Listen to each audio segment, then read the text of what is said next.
যুদ্ধবিরতির মেয়াদ 2 মাস বাড়াতে যুক্তরাষ্ট্র ইরান সমঝোতা চূড়ান্ত অনুমোদন দেননি ট্রাম্প। তেহরানের ক্ষেপণাস্ত্র হামলায় মার্কিন ড্রোন ভূপাতিতের দাবি। ইরান যুক্তরাষ্ট্র উত্তেজনার আড়ালে লেবাননে ইসরায়েলের গণহত্যা, বৈরুতে ভয়াবহ হামলা, দখলদার বাহিনীর ড্রোনের আঘাতে নারী শিশুসহ 4 বাংলাদেশি আহত। অবরুদ্ধ গাজায় আরও আগ্রাসী নেতানিয়াহু, ইসরায়েলের সেনাদের উপত্যকার 70% এলাকা দখলের নির্দেশ। সমালোচনার ঝড়, শরণার্থী শিবিরে ভয়াবহ হামলা। গ্রীষ্মের আগে ইউরোপের দেশে দেশে তাপপ্রবাহ, বিপর্যস্ত জনজীবন, দাবানলের ঝুঁকি বাড়ায় সতর্কতা জারি। আগামী 5 বছরে রেকর্ড ছাড়িয়ে যেতে পারে বৈশ্বিক তাপমাত্রা। পবিত্র হজের আনুষ্ঠানিকতার শেষ দিন আজ। জামারায় শয়তানকে প্রতীকী পাথর নিক্ষেপের পর সূর্যাস্তের আগে মিনা ত্যাগ করবেন হাজিরা। যুক্তরাষ্ট্রের হামলা ঠেকাতে নতুন আকাশ প্রতিরক্ষা ব্যবস্থা ব্যবহারের দাবি করেছে ইরান। তেহরানের দাবি, আরশিক আবঙ্গির নামের একটি নতুন ও স্থানীয় প্রযুক্তির আকাশ প্রতিরক্ষা ব্যবস্থা দিয়ে ভূপাতিত করা হয় মার্কিন MU-9 রিপার ড্রোন। বিশ্লেষকরা বলছেন, যুক্তরাষ্ট্র ইসরায়েলের কয়েক মাসের হামলার পরও নিজেদের প্রতিরোধ ক্ষমতা ধরে রেখেছে ইরান। ইরানের আধা সরকারি সংবাদ মাধ্যম ফার্স নিউজ এজেন্সি জানিয়েছে, হরমুজ প্রণালীর কিস দ্বীপের কাছে একটি শত্রুভাবাপন্ন মার্কিন নজরদারি ড্রোন ভূপাতিত করা হয়েছে। নতুন এই প্রতিরক্ষা ব্যবস্থার নাম দেওয়া হয়েছে পারস্য পুরাণের বীর আরাসের নাম অনুসারে। তেহরানের দাবি, নতুন এই প্রতিরক্ষা ব্যবস্থা রাডার ফাঁকি দেওয়া বা স্টেলথ প্রযুক্তি শনাক্ত করার গোপন সক্ষমতা রয়েছে। ড্রোন ভূপাতিত করার এই ঘটনা এমন এক সময় ঘটল যখন বন্দর আব্বাসের কাছে ইরানের সামরিক ঘাঁটিতে হামলার জবাবে পাল্টা মার্কিন বিমান ঘাঁটিতে হামলার দাবি করেছে IRGC।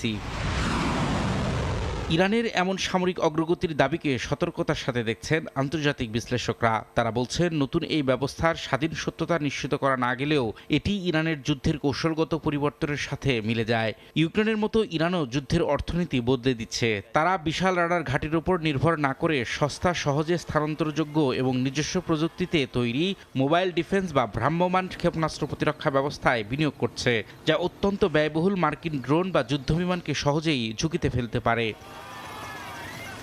নিরাপত্তা বিশ্লেষকদের মতে, আরাশি কামানগির কোনো বৈপ্লবিক নতুন অস্ত্র নয়, বরং এটি ইরানের কম খরচের মোবাইল এয়ার ডিফেন্স কৌশলেরই একটি অংশ। এটি সম্ভবত প্রথাগত রাডারের পরিবর্তে ইলেকট্রো অপটিক্যাল বা হিট সিকিং গাইডের মাধ্যমে কাজ করে, যা দ্রুত লুকিয়ে ফেলা এবং পুনর্স্থাপন করা সম্ভব। বিশেষজ্ঞরা বলছেন, পশ্চিমা দেশগুলো প্রায় নিজেদের মানদণ্ডে ইরানের ক্ষেপণাস্ত্রের কার্যকারিতার পরিমাণ ভুল করে ফেলে। কিন্তু তেহরানের মূল কৌশল হলো প্রযুক্তিগত শ্রেষ্ঠত্ব নয়, বরং যে কোনো পরিস্থিতিতে টিকে থাকার সক্ষমতা এবং গতিশীলতা। যদিও মার্কিন ও ইসরায়েলি হামলায় ইরানের মূল আকাশ প্রতিরক্ষা নেটওয়ার্ক এবং রাশিয়ার দেয়া S-300 ক্ষেপণাস্ত্র ব্যবস্থার বড় ক্ষতি হয়েছে, তবুও নতুন করে মার্কিন ড্রোন ভূপাতিত করার ঘটনা প্রমাণ করে যে তেহরানের প্রতিরোধ ক্ষমতা একেবারে শেষ হয়ে যায়নি। ইরান যুক্তরাষ্ট্র উত্তেজনার আড়ালে লেবাননে রীতিমতো গণহত্যা চালাচ্ছে দখলদার ইসরায়েল। সীমান্তে স্থল অভিযানের পাশাপাশি রাজধানী বৈরুত সহ বিভিন্ন জায়গায় চলছে নির্বিচার বোমাবর্ষণ।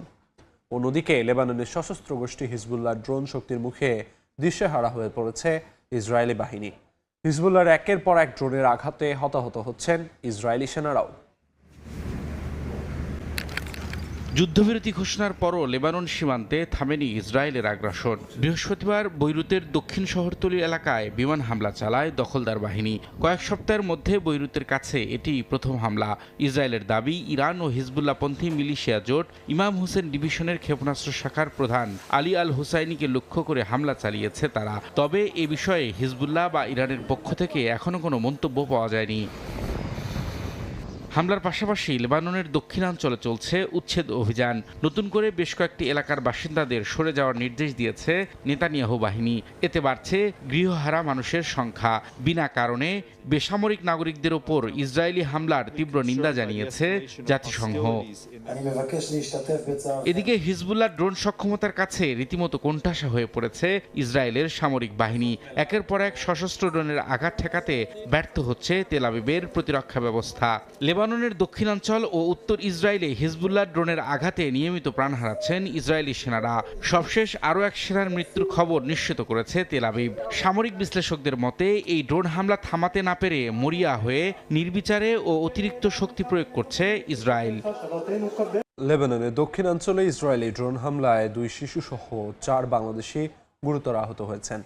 বৃহস্পতিবার দক্ষিণ লেবাননের নাবাতিয়ে জেলার জীবশীত এলাকায় এ হামলার ঘটনা ঘটে। মোটরসাইকেলে করে বাজার শেষে বাড়ি ফেরার পথে হামলার শিকার হন তারা। ঘটনার সত্যতা নিশ্চিত করে লেবাননের বাংলাদেশ দূতাবাস জানিয়েছে, আহতদের মধ্যে জিনা আক্তারের গ্রামের বাড়ি নরসিংদী জেলার মনোহরদী উপজেলায়। অন্যদিকে অপর বাংলাদেশি মোহাম্মদ মমিন মিয়ার বাড়ি ব্রাহ্মণবাড়িয়ার কসবায়। এর মধ্যে জিনা আক্তারের একটি পা বিচ্ছিন্ন হয়ে গেছে বলে জানিয়েছেন চিকিৎসকরা। এবার লেবাননের ভূখণ্ড দখলের পায়তারা করছে ইসরায়েল। যুদ্ধবিরতি ঘোষণার পরও দেশটিতে অব্যাহত রয়েছে তেল আবিবের বিমান হামলা ও উচ্ছেদ অভিযান। বিশ্লেষকদের মতে ইসরায়েলের এই আগ্রাসনে লেবাননের 1/5 এলাকা জনশূন্য হয়ে পড়েছে। কাগজে কলমে যুদ্ধবিরতি হলেও লেবাননের আকাশে এখনও উঠছে যুদ্ধের কালো ধোঁয়া। গত মাসে ঘোষিত হওয়া যুদ্ধবিরতি দেশটির বেসামরিক নাগরিকদের জীবনে কোনো স্বস্তি আনতে পারেনি বলে মনে করছেন বাসিন্দারা। আন্তর্জাতিক বিশ্লেষকরা মনে করছেন লেবাননের ভূখণ্ড দখলের পায়তারা করছে তেল আবিব। গত 16 এপ্রিল যুক্তরাষ্ট্রের মধ্যস্থতায় ঘোষিত যুদ্ধবিরতির পর ইসরায়েল প্রথমে 600 বর্গ কিলোমিটার বাফার জোনের মানচিত্র প্রকাশ করে, কিন্তু এরপর থেকে লেবাননের প্রায় 2000 বর্গ কিলোমিটার এলাকায় চলছে তেল আবিবের ক্রমাগত বিমান হামলা ও নতুন নতুন উচ্ছেদাদেশ। ইসরায়েলের দাবি তারা হিজবুল্লাহর ঘাঁটি ধ্বংস করতে এই হামলা চালাচ্ছে। অন্যদিকে হিজবুল্লাহ একে দেখছে আগ্রাসন হিসেবে। গত 25 মে ইসরায়েলি প্রধানমন্ত্রী বেনিয়ামিন নেতানিয়াহু এই হামলা আরও জোরদার করার ঘোষণা দিয়েছেন। লিটানি নদীর উত্তর ও দক্ষিণে ছড়িয়ে পড়া তেল আবিবের এই উচ্ছেদ অভিযান লেবাননের প্রায় 1/5 এলাকাকে ভুতুড়ে নগরীতে পরিণত করেছে। যুদ্ধবিরতির চুক্তি কেবলই কাগজে বন্দী, আর লেবাননের সাধারণ মানুষের ঘরে ফেরার স্বপ্ন দিন দিন আরও অনিশ্চিত হয়ে পড়ছে। বিশ্লেষকরা বলছেন, এই সংঘাত এখন কেবল বৈরুতে সীমাবদ্ধ নেই। ইরান ও যুক্তরাষ্ট্রের মধ্যকার শান্তি আলোচনার অন্যতম প্রধান শর্ত হয়ে দাঁড়িয়েছে লেবাননে ইসরায়েলি হামলা সম্পূর্ণ বন্ধ করা। অবরুদ্ধ গাজায় আরও আগ্রাসী ইসরায়েলের প্রধানমন্ত্রী বেনিয়ামিন নেতানিয়াহু। উপত্যকার 70% এলাকা দখলের নির্দেশ দিয়েছেন তিনি। বর্তমানে উপকূলীয় এই ভূখণ্ডের প্রায় 64% ইসরায়েলি বাহিনীর কবজায় রয়েছে। এদিকে ফিলিস্তিনিদের ওপর পদ্ধতিগত ও ভয়াবহ যৌন সহিংসতা চালানোর দায়ে ইসরায়েলকে যুদ্ধকালীন যৌন সহিংসতার কালো তালিকায় অন্তর্ভুক্ত করেছে জাতিসংঘ। যুদ্ধবিরতি লঙ্ঘন করে গাজায় চলছে নির্বিচার বোমাবর্ষণ। প্রতিদিনই ধ্বংস করে দেওয়া হচ্ছে একের পর এক আবাসিক ভবন। দখলদার বাহিনীর আগ্রাসন থেকে রেহাই পাচ্ছে না অস্থায়ী আশ্রয়কেন্দ্র।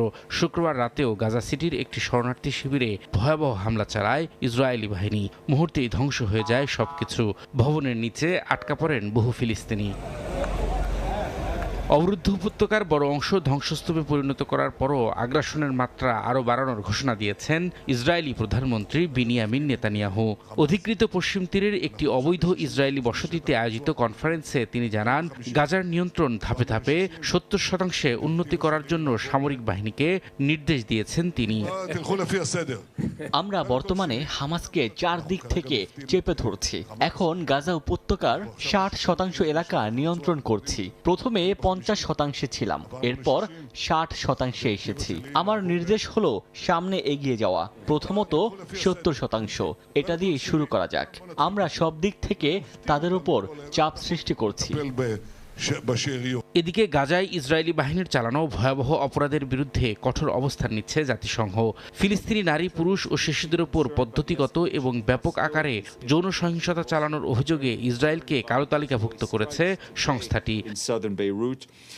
জাতিসংঘের এই কঠোর পদক্ষেপের প্রতিক্রিয়া হিসেবে চরম ক্ষোভ প্রকাশ করেছে তেল আবিব। সংস্থাটির মহাসচিব আন্তোনিও গুতেরেসের এই সিদ্ধান্তের পর জাতিসংঘের সাথে সব ধরনের যোগাযোগ বিচ্ছিন্ন করার ঘোষণা দিয়েছেন ইসরায়েলি দূত। তবে মানবাধিকার সংস্থাগুলোর দাবি, ইসরায়েলি ডিটেনশন সেন্টারগুলোতে বন্দী ফিলিস্তিনিদের ওপর এমন পাশবিক ও পদ্ধতিগত যৌন নির্যাতন নিয়মিত ঘটনা, যা আন্তর্জাতিক আইনের চরম লঙ্ঘন। শুধু জাতিসংঘই নয়, পশ্চিম তীরে ফিলিস্তিনিদের ওপর নির্যাতনের দায়ে 4টি সংস্থা ও 3 ব্যক্তির ওপর নিষেধাজ্ঞা দিয়েছে ইউরোপীয় ইউনিয়ন। এই তালিকায় চরমপন্থী ইসরায়েলি বসতি স্থাপনকারী এবং তাদের সমর্থনকারী সংগঠনগুলো অন্তর্ভুক্ত রয়েছে। ইউরোপ জুড়ে অস্বাভাবিক তাপপ্রবাহে বাড়ছে জনদুর্ভোগ ও উদ্বেগ। স্পেন, ইতালি ও ফ্রান্সে মে মাসে গ্রীষ্মের চূড়ান্ত সময়ের মতো তাপমাত্রা অনুভূত হচ্ছে। স্পেনের আবহাওয়া সংস্থা জানায় দেশটিতে দাবানলের ঝুঁকি বাড়ার আশঙ্কাও বাড়ছে। এদিকে আগামী 5 বছরে বৈশ্বিক তাপমাত্রা রেকর্ড ছাড়িয়ে যেতে পারে বলে সতর্ক করেছে জাতিসংঘ।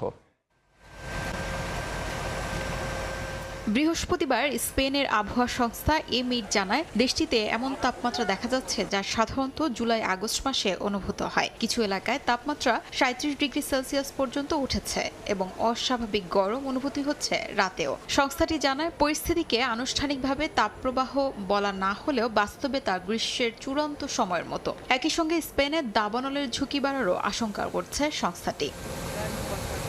ইতালিতেও বছরের প্রথম বড় তাপপ্রবাহে জনজীবনে অস্বস্তি নেমে এসেছে। রাজধানীর রোমে স্থানীয় বাসিন্দা ও পর্যটকদের ফোয়ারার পাশে ভিড় করতে দেখা গেছে। উত্তর ও মধ্যাঞ্চলের কয়েকটি শহরে তাপমাত্রা পৌঁছেছে 35 ডিগ্রির কাছাকাছি। পরিস্থিতি মোকাবেলায় রোমের মেয়র নির্মাণ ও কৃষি খাতের শ্রমিকদের দিনের সবচেয়ে গরম সময়ে ঠান্ডা স্থানে বিরতির ব্যবস্থা নিশ্চিত করতে নিয়োগদাতাদের নির্দেশ দিয়েছেন। ফ্রান্সের বোর্দো শহরেও প্রচণ্ড গরমের মধ্যেই শ্রমিকদের কাজ চালিয়ে যেতে হয়েছে। প্রায় 36 ডিগ্রি সেলসিয়াস তাপমাত্রায় সড়ক নির্মাণ শ্রমিকরা চরম ক্লান্তি, পানি শূন্যতার ঝুঁকির কথা জানান। গরম মোকাবেলায় বিভিন্ন নির্মাণ প্রতিষ্ঠান কাজের সময়সূচি পরিবর্তন এবং শ্রমিকদের জন্য অতিরিক্ত পানির ব্যবস্থা করার মতো পদক্ষেপ নিয়েছে। এদিকে জাতিসংঘের আবহাওয়া সংস্থা ও যুক্তরাজ্যের মেট অফিসের নতুন প্রতিবেদনে সতর্ক করা হয়েছে আগামী 5 বছরে বৈশ্বিক গড় তাপমাত্রা রেকর্ডের কাছাকাছি পৌঁছতে পারে। বিশেষ করে আর্কটিক অঞ্চলের শীতকালীন তাপমাত্রা বৈশ্বিক গড়ের তুলনায় 3.5 গুণ বেশি বাড়তে পারে বলে আশঙ্কা করা হচ্ছে। একই সঙ্গে চলতি বছরের শেষ দিকে শক্তিশালী এলো নিলো পরিস্থিতি তৈরি হয়ে 2027 সাল পর্যন্ত বৈশ্বিক তাপমাত্রা আরও বাড়িয়ে দিতে পারে বলে প্রতিবেদনে উল্লেখ করা হয়। আন্তর্জাতিক সময় আরও থাকছে। দক্ষিণ আফ্রিকায় ব্যবসা প্রতিষ্ঠানে লুটপাট ও অগ্নিসংযোগের ঘটনায় আতঙ্কে প্রবাসীরা। ক্ষতিগ্রস্তদের পাশে বাংলাদেশ দূতাবাস, নিরাপত্তা নিশ্চিতের আহ্বান। সৌদি আরবে আজ পবিত্র 12 জিলহজ, হজের পঞ্চম দিন। আজকের দিনটি হাজিদের জন্য অত্যন্ত গুরুত্বপূর্ণ, কারণ আজই মিনায় অবস্থান ও কঙ্কর নিক্ষেপের শেষ দিন। নিয়মানুযায়ী আজ সূর্য ঢলে পড়ার পর ছোট, মধ্য ও বড় এই 3 জামারায় ধারাবাহিকভাবে 7টি করে মোট 21টি পাথর নিক্ষেপ করবেন আল্লাহর মেহমানরা। এরপর সূর্যাস্তের আগে এই মিনার সীমানা ত্যাগ করবেন তারা। এ বিষয়ে বিস্তারিত জানাচ্ছেন মুফতি আব্দুল্লাহ তামিম।